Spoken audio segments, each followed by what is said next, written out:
Hello बच्चों, the question says show that the sum of the cubes of any number of consecutive integers is divisible by the sum of those integers.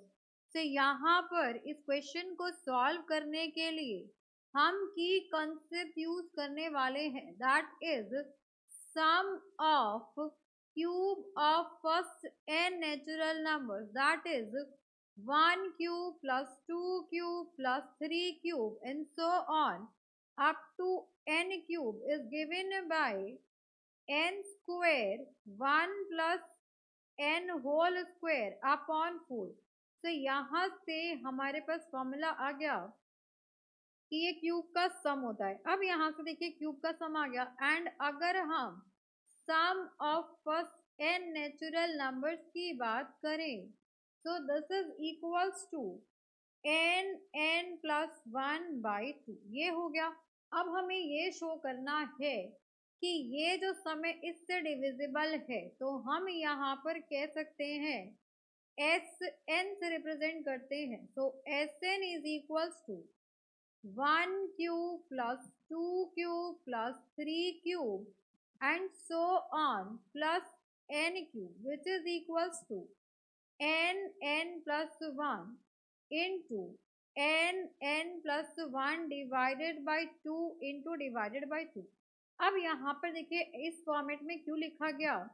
अब next को हम represent करते हैं S N dash से, so 1 plus 2 plus 3 plus and so on up to n is given by n plus 1 by 2। अब यहाँ पर हम कह सकते हैं since Sn and Sn dash both have common factor, दोनों में ही हमें कॉमन फैक्टर दिख रहा है।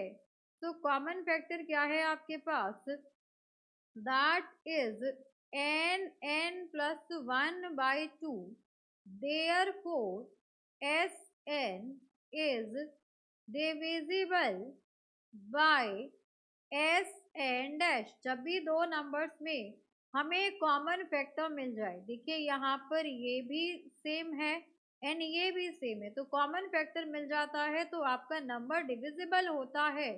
So we have proved this with the help of two numbers which has common factor, then they are divisible with each other. So for this question, this is our final answer.